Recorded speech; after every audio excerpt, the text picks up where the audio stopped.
Welcome into PFF TV. I'm Sam Monson. He's Mike Renner, and today we're going to talk about the Washington Redskins and what they are building up front, Mike. They've had a bit of turnover in the offseason, lost a couple of players, but brought in some players as well.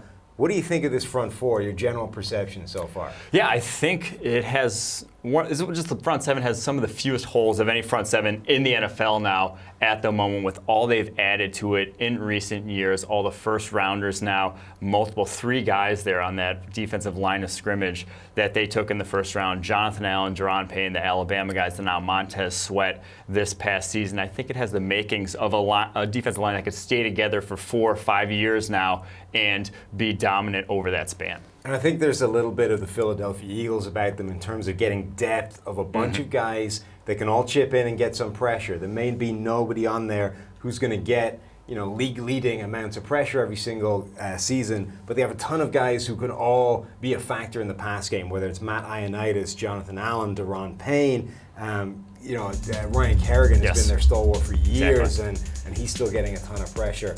Then they go and add a guy like Montez Sweat in the draft, who is, I know you don't like the word, Mike, but a high upside guy, a guy who's got all the athletic skills in the world to turn into some pressure. Yeah, for as much as Preston Smith got paid this offseason, I think it was a prudent move for the Redskins to not be the team that paid him. Only a 68.4 pass rushing grade, a career high. He was trending upwards, but to give him as much money as he got in Green Bay for that sort of production, I think you'll be able to replace that with Montez Sweat out the gate. And I'm looking for those guys in the interior to take a big step forward. DARON PAYNE, a 72.0 overall grade as a rookie, is fantastic on the interior on 797 snaps. That's a lot of snaps for a nose tackle, for a guy in the interior of that defense to play, and to play as well as he did. I think that's encouraging going forward. And then Jonathan Allen, we saw him finally back healthy, do well against both run and pass. I think both those guys take big step forward. You could be looking at the defensive line, and then you add Matt Ioannidis in there, that those 3 down linemen could make a big impact next season. And then the last name we need to mention, if you're not factoring in Landon Collins into your front seven,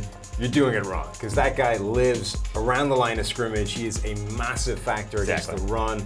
He plays coverage down there. He is part of your front seven, even though he's a strong safety. Yeah, now he's said in the past, I don't really want to play linebacker. I am a safety, but you paid him, $14 million a year. You can tell him whatever you want to. I think you'll be happy playing linebacker. If you want to make him in that dime nickel linebacker type of role, he has more than the skill set to execute that. And the name no one really wants to mention at the moment is Reuben Foster. The former first rounder for the 49ers, had an 80+ overall grade as a rookie.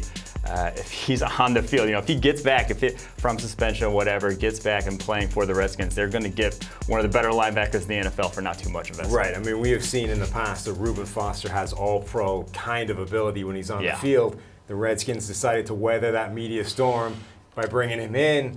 Eventually, it looks like it might be the right decision, at least in terms of not losing on-field performance, to monster suspensions and that kind of thing. So a gamble by the Redskins to get in Reuben Foster, but one that could pay off long term. If you add him to all of those other weapons in the front seven, you throw Landon Collins into the mix, this is a defensive front that could make some real noise in the NFL.